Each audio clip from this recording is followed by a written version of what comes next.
What is up, guys? It's your boy Anaki. I am currently Twitter blocked, so I cannot post anything on Twitter. So if you follow me there and you were wondering why the video hadn't come out yet, it's because, like I mentioned previously, I've got other stuff going on right now with life. But I'm also Twitter blocked, so I won't be active again until next Sunday. So yeah, we got about 4 or 5 days until I'm back on the Birdman, which means I won't be off of Twitter mute until after the next chapter already is out. So that's exciting. Sorry, I won't be able to address any slander or accusations or straight up misinterpretations until about Sunday. So if you're one of those guys that looks forward to me headhunting, you're gonna have to save those and maybe send them to me later down the line and make sure I can come back to them. Speaking of coming back to old topics, though, we finally go back to the UA Trader and we get to find out what happened with Hawks. So here's the thing.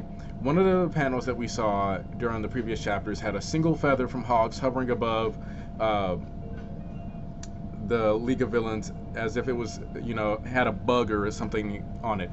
Based on the fact that Hawks seems to have gotten the information to the Hero Society and they're mobilizing the children for war, they seem to be aware that the army exists.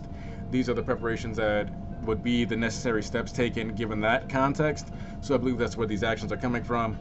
And it just makes sense. That just means Hawks managed to get in enough to let them know what's coming, but they can't release to the public exactly what's coming. So all they can do is make the schools get more heroes ready. They cannot explain under any circumstances why, because they don't know who all is involved in the paranormal liberation front, due to the fact that all they know is that there's over 100,000 people involved and that those people are sprinkled all throughout society. So we get the conversation. There's some kind of conversation held between Aizawa and Nezu that is entirely off-screen.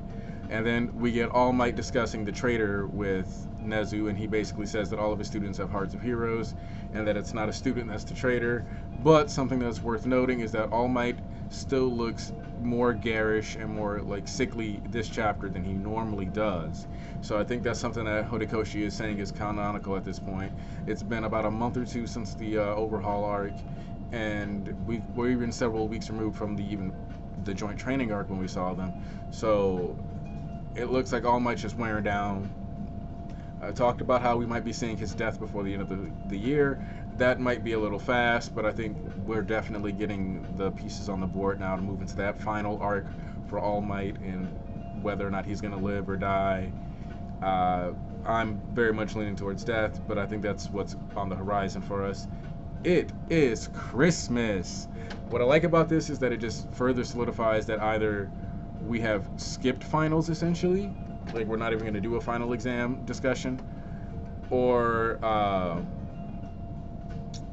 we're about to have the final exam and just blaze through it so that we can focus on work studies. I think the indication here is that we're actually done with the school year, which is something that I don't know people have been talking about a lot. I haven't seen it mentioned, but I do think the school year is supposed to be officially over, essentially, unless UA just runs the whole year straight nonstop.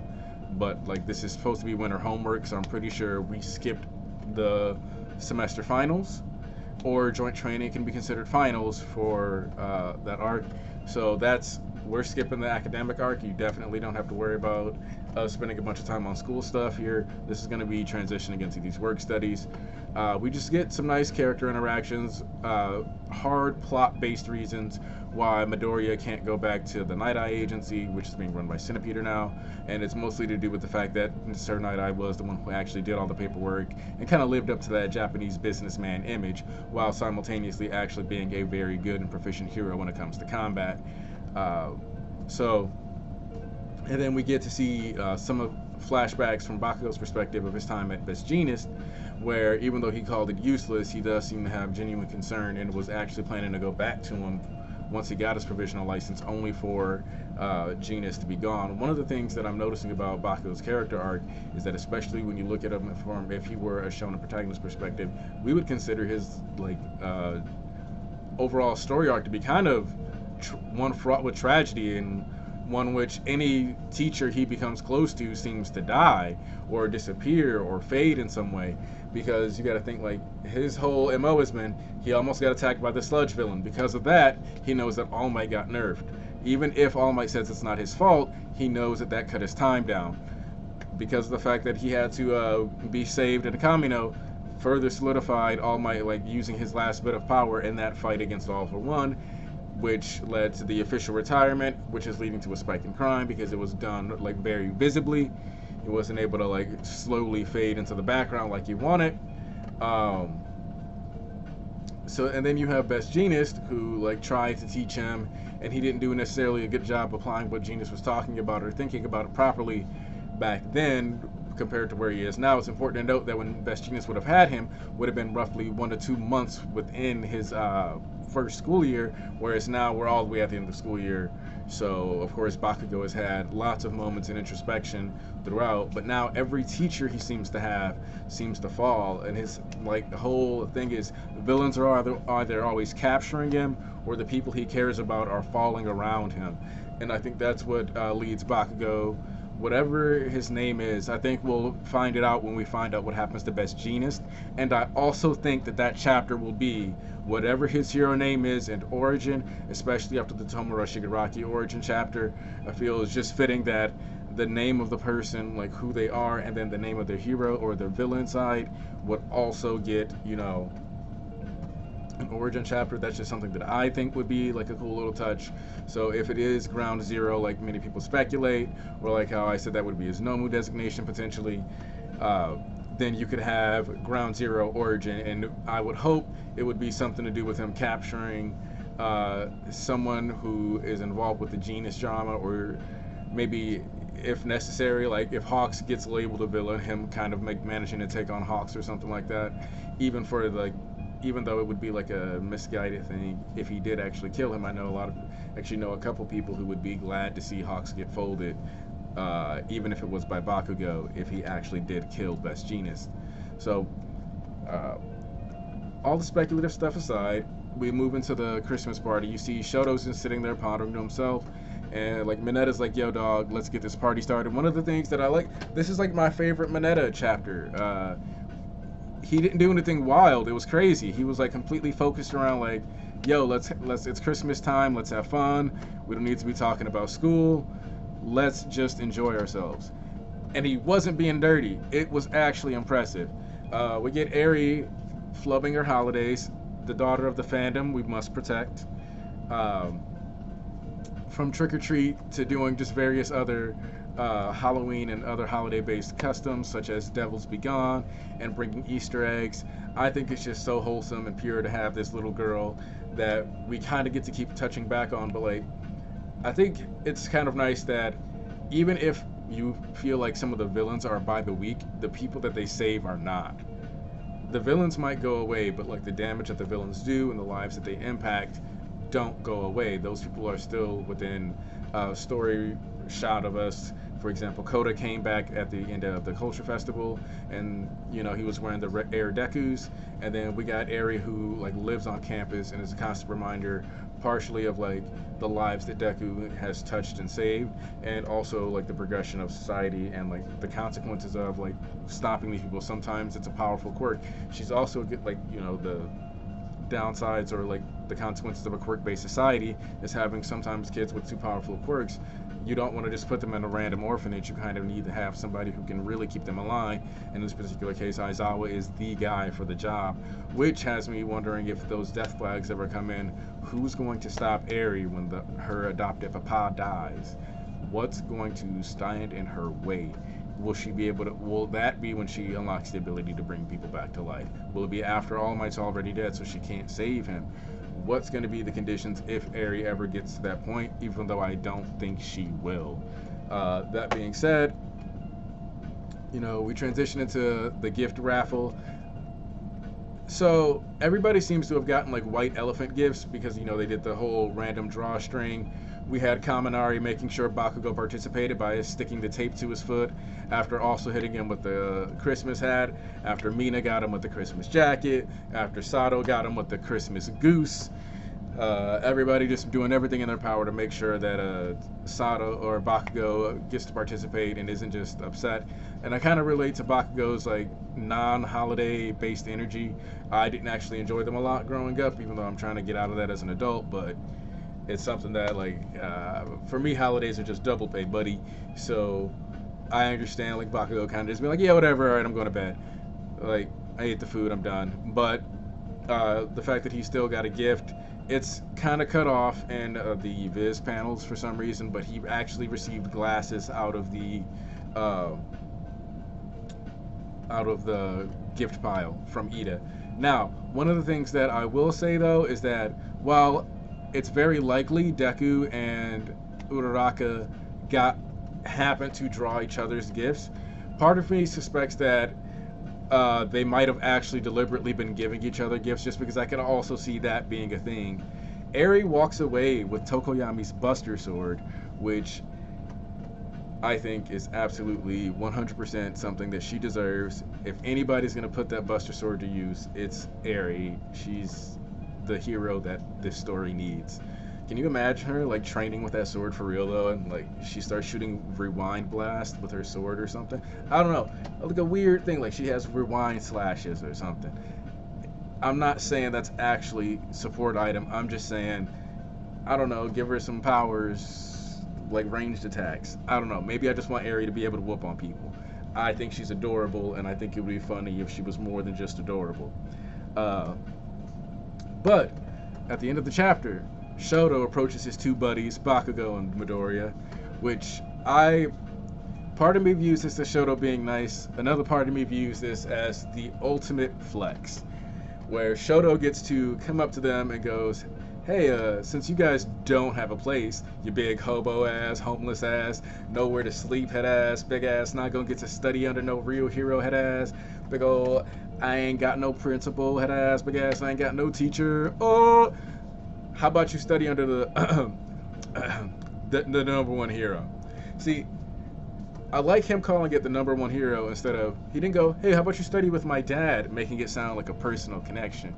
He didn't go, how about you study with Endeavor, like, oh yeah, that hero that like, yeah, he's a big deal, but he's not that big of a deal to me. No. He actually went, you want to go study with the number one hero. Because the thing is that while Shoto is definitely, like, he does view Bakugo and Midoriya as his friends, there is that bit of rivalry, so he basically gets to show up here and be like, hey look, I got you, fam. Remember, who got you that internship, bro? Who got you? Yeah, who got you that internship though? Who got you with the what hero? Oh, the number one hero, the active number one hero. Yeah, your sensei on the bench, Deku. I'm just saying, like Shoto got, like, I think back to the ramen thing, and this felt like him kind of taking this opportunity to flex on him a little and let him know what's good. Like, don't forget, I come from pedigree, and I got skills, even if my hands need work. Because if you believe Shoto not getting worked, like if they had a sparring match, like if it was Deku or Bakugo versus Shoto, no quirks involved, just straight up boxing, I'm betting on Bakugo and Deku any day of the week over Shoto if they just did hands, period. You not convince me otherwise. Like, Shoto's getting clapped. That's what you need to work on. Anyway, so we now have the premise of this arc. If you remember the last review, I had said it, the three of them on panel. We knew this was going to be a work study with all three of them. I did not know that they were all, I knew they were all going to end up on the same case. I didn't know Horikoshi was going to go, nope, not only are all three of them working on the same case, they're working on under Endeavor. This is going to be, I don't think Horikoshi's stopping this year. This is, like, as far as, this might just be the year of My Hero Academia for me personally. Like, when Reverie was going on in One Piece, I was like, Reverie, One Piece king right now, like, that's what it is. Like, there were some moments, like, when Kaido one-shot Luffy, I was like, alright, I was feeling One Piece way more than My Hero at that time period, I believe. But, like, since My Villain Academia, like, basically since March, we've just been it's been like, oh, it's been hero season, and I love it. I mean, technically it was villain season, but it's my hero season, so like even though it was villain season, it still counts. You feel me? So yeah, what I'm expecting is essentially the overhaul arc, and to a certain degree, like the sports festival, but like mainly the pro hero arc, to just kind of have a baby where we're going to be dealing with some high stakes. One of the things that I said before I got like Twitter locked was actually that I could see this arc not only being the arc where All Might could end up dying, but also the arc where Endeavor would end up dying.